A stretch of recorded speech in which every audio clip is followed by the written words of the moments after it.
Naku, matindi ito. Dahil gumagamit na po ng ipinagbabawal na teknik itong si Marcoleta, ang kampo ni Marcoleta. Isa to sa uusapan natin. Ayan, kaya po please like and share our live streaming for tonight. Ayan. And good afternoon from Doha, Qatar. Ayan, sa mga kababayan natin from Middle East. May kalab shoutout po sa inyo dyan, Mama SP. Ayan, SP Cool. Ano yan? SP Cool, tunog ispakul ah. Ayan, shoutout po sa inyo dyan sa Doha, Qatar. Ayan, magandang gabi po sa inyong lahat dyan. Madaling araw na, no, dyan? Tama ba? Or umaga na pala. Oo.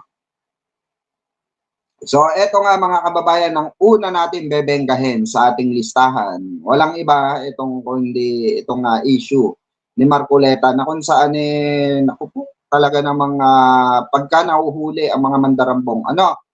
Pagka talaga nahuhuli ang mga mandarambong, nagkakaroon po ng ipinagbabawal na teknik. Oo. Nagkakaroon po ng tinatawag na ipinagbabawal na teknik. Which is ano po yun, mga kababayan? Oo. Yung sakinatsu. Oo. Yung tinatawag na sakinatsu.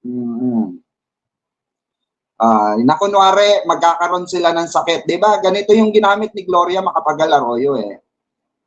Diba? Nung panahon na siya, diba, nakulong sa kasong plunder din. Oo. Na kunwari may sakit kaya kailangang di ba? Hospital arrest. Mga kababayan, hospital arrest. So, yun po yung gusto nila. Arte lang 'yan. Kahit ako arte. Naniniwala ako, Ma'am Catherine, arte lang lahat 'yan eh. Di ba? Kasi bakit po? Huli sa banga, pasok sa banga eh. Di ba? Ito nga ang sabi ng Sandigan Bayan, 'di ba? Bawal pabisitahan itong si Marcoleta. Dahil nga parang tawag dito, COVID ba? 'Di ba? So kailangan naka-face mask. So bumisita nga doon si Sara Duterte at si Robin Padilla. Syempre ang taong bayan na 'di ba, nag-aabang kung kailan ililipat sa Quezon City Jail si Marcoleta, nagulat. Kahit tayo mismo nagulat. Teka lang, 'di ba? Bakit? 'Di ba? Bakit ganon? Parang may special treatment ata. 'Di ba? Bakit itong si Sara Duterte dadalaw? Anong reason? 'Di ba, mga kababayan? Kayo, tingin niyo anong reason? Imposible naman kinamusta ni Sara Duterte yan. Ako po, hindi po ako naniniwala. Nag-meeting yan. Di ba? Kwento nila sa pagong. Kwento nila sa pilukan ni Marcoleta. Di ba? Kwento nila sa, sa mga mandarambong kagaya nila. Baka maniwala pa. So, ito, i-play natin tong video, mga kababayan. Pakinggan natin. Kay Senator Rodante Marcoleta dyan sa PNP General Hospital. Ito'y matapos questionin ng Sandigan Bayan ang pagbisita ni Vice President Sara Duterte at maging ni Senador Robin Padilla. Vic Sumintak sa balita. Nagpaliwanag ang Philippine National Police Criminal Investigation and Detection Group o PNP-CIDG sa Sandigan Bayan kung bakit nakabisita kay Senador Rodante Marcoleta sa PNP General Hospital sina Vice President Sara Duterte at Senador Robin Padilla. Ito'y matapos questionin ng Sandigang Bayan ng PNP General Hospital at PNP-CIDG na nakadalaw sina BP Sara at Senador Padilla gayong mayroong mild pneumonia si Senador Marcoleta na nangangailangan ng iba yung pag-iingat upang hindi bumagsak ang immune system ng senador na nasa 72 anyos na. Sinabi ni PNP-CIDG National Capital Region Director Colonel John Giagi na si Senador Marcoleta mismo ang nag-request na makadalaw sa kanya sina VP Sara at Senador Padilla na pinagtibay ng direktora ng PNP-CIDG na si Major General Robert Morico II. Ayon kay Giagi, habang nasa kustodiya ng PNP-CIDG at PNP General Hospital si Senador Marcoleta ay hihigpitan na ang pagbisita dahil ang pangunahing concern ng pambansang pulisya ay ang kalusugan ng senador. Actually, nire-restrict nga natin kasi nga may pneumonia.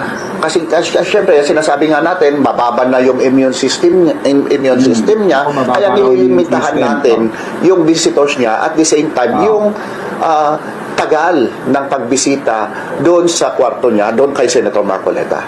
So as not to endanger or mapalala pa yung kanilang kondisyon. Niliwanag naman ni Giagi na maliban sa immediate family at legal counsel ni Senador Marcoleta, hindi na basta-basta papayagan ang sinuman na mabisita ang mambabatas.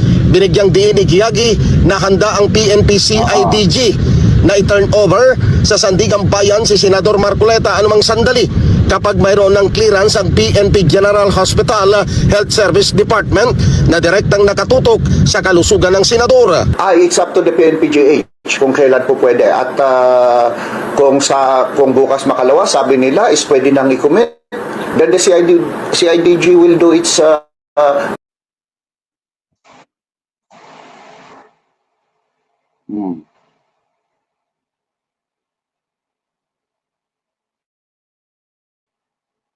di ba mga kababayan? Nawala.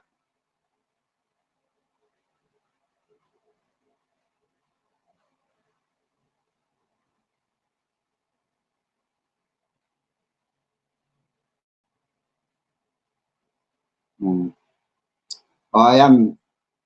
Malinaw mga kababayan, malinaw po, no? Na itong itong ano na yan. Wait lang. Sandigan Bayan, it's up to the PNPGH to give yung clearance for us to do our role. Vic Sementak para sa mata ng Agila, matatag, matapang, matapat. Ayan mga kababayan, malinaw na may parang COVID-19 si di umano, parang may COVID-19, pneumonia di ba? Hindi pa nga nag-face mask yung dalawa. Anong ibig sabihin nito mga kababayan? Anong ibig sabihin nito? Bakit kailangan itong pagsisara at si Binoy ang bibisita? Dapat may kaparusahan ito dahil hindi sinunod ang di ba? Sandigang Bayan. Nako, parang palakasan talaga, no? Parang ang pinapakita ng mga Duterte rito. Wala kayong magagawa pag ginusto ko. Parang ganun yung gusto nilang sabihin di ba? Parang ganun yung gusto nilang ipahiwatig sa ating sambayan ng Pilipino. Wala kayong magagawa pag kami nasa posisyon. Pag kami malaking tao, wala magagawa, di ba? Pero pansinin nyo, kung tayo yan, mga kababayan, kung tayo lang yan normal na tao, baka sa katutak na offense na ang pinabayaran sa atin. Hindi lang multa, hindi lang kulong, di ba?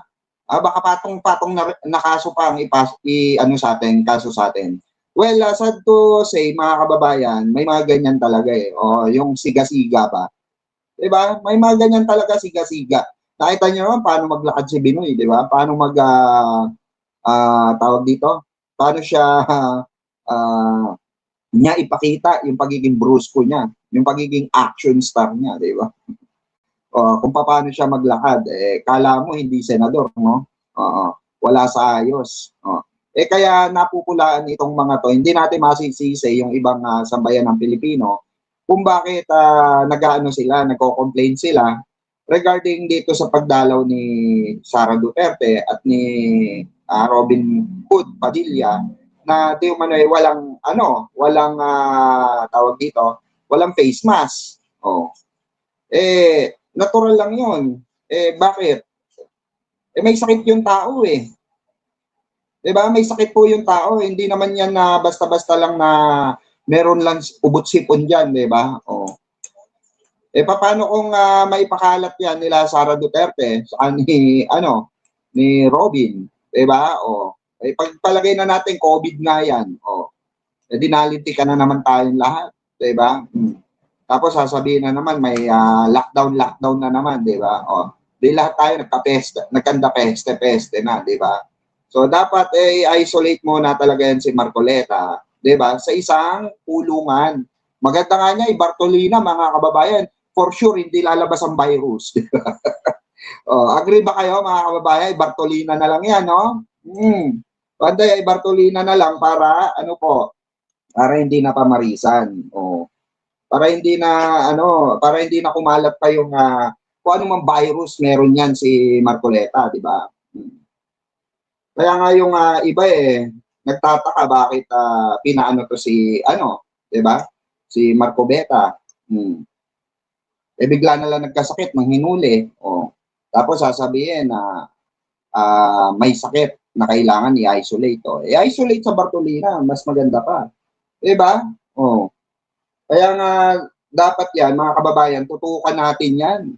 Tutukan po natin yan, mga kababayan, hindi po birong usapin ito. No? Pagdating sa mga korupsyon, kailangan merong ganyang house of, tawag dito, medical arrest, medical hospital arrest na yan, di ba?